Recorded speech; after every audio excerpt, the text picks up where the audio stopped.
Vampigami might look like a simple relationship story on the surface, but it actually reveals a lot more hiding underneath. From Marinette and Adrien's intense need to be together, to Juleka's insecurities, and to the surprising reveal about Lila, the episode reveals what happens when you're afraid of losing love, losing trust, or losing control. In this video, I want to break down how the episode uses Adrienette and Julerose to explore insecurity, self-reliance, and possessiveness. And of course, we'll look at what the episode reveals about Lila. This episode's release was delayed for a long time. It ended up being the final one to drop right as we enter a new Season 6 hiatus, even though it's actually the 8th episode. To place it properly within the story, it happens after El Toro de Piedra and before Mr. Agreste. Plot-wise, the biggest takeaway is that the episode finally confirms something the season had been hinting. Lila has been stalking Marinette because she suspects that she is Ladybug. There have been clues since episode 2, The Illustrator. Lila was at the restaurant where Marinette and Adrien were eating, and the post-end card scene even had her admit that she planned to be everywhere all at once, following Marinette's trail. The same thing happened in Sublimation, where she's seen in the stands. And in El Toro de Piedra, she sits on a bench outside Adrien's house while everyone is gathered there. These are just the moments I can remember off the top of my head, so there might be even more subtle appearances I'm forgetting. But overall, the show has been building this up. And since we're already on the subject, let's jump straight into how the episode confirms that Lila has, in fact, suspected Marinette of being Ladybug this entire time. I actually talked about Lila's stalking before, in my video analyzing the Cat Blanc parallels in Revelator. In that video, I theorized that Lila was targeting Marinette, but I assumed it was because she wanted to akumatize her, not because she suspected she was Ladybug. But this makes so much more sense. There isn't a ton to unpack here since it's pretty straightforward, but I do want to highlight one thing. Ladybug admits that she had a feeling she was being followed. That surprised me because if you think someone is stalking you, you'd expect a much stronger reaction. More paranoia, more caution, something. But Ladybug doesn't decide to actually start being careful until it's confirmed. It feels a little reckless on her part, especially considering how long she's had the responsibility of protecting her secret identity. You'd think even the possibility of being watched would be enough for her to be more cautious from the start.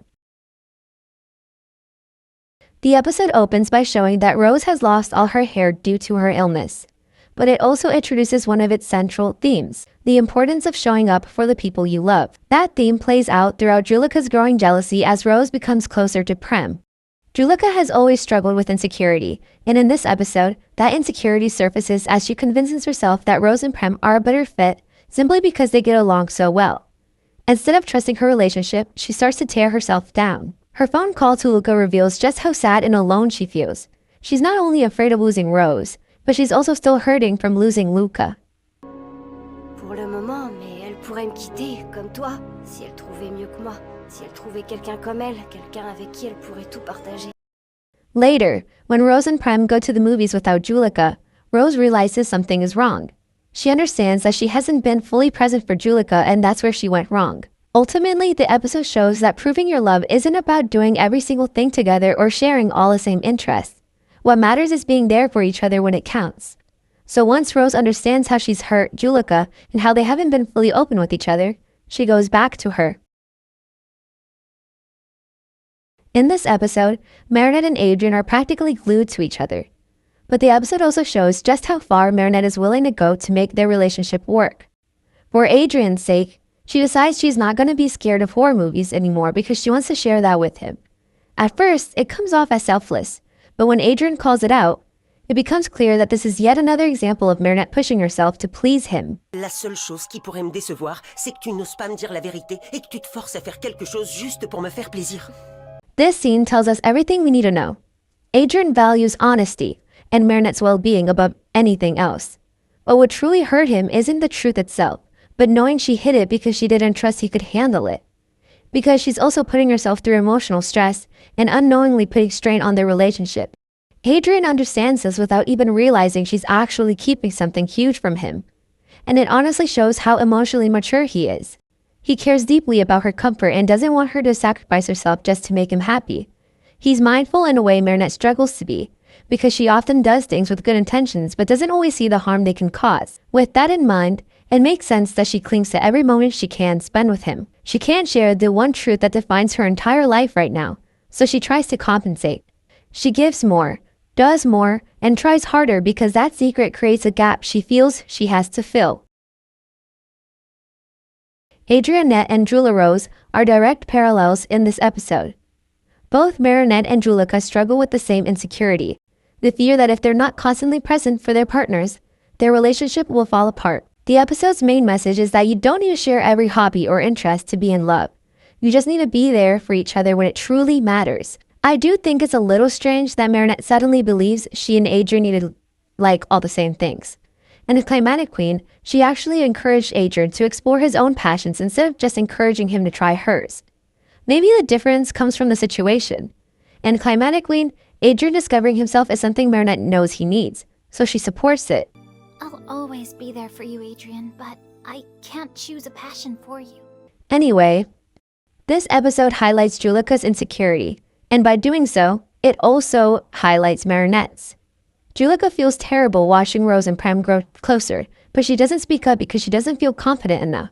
She thinks Rose would be happier with someone else, and that's very similar to Marinette, who's also had moments where she didn't feel good enough for Adrien and grew jealous when he connected with another girl.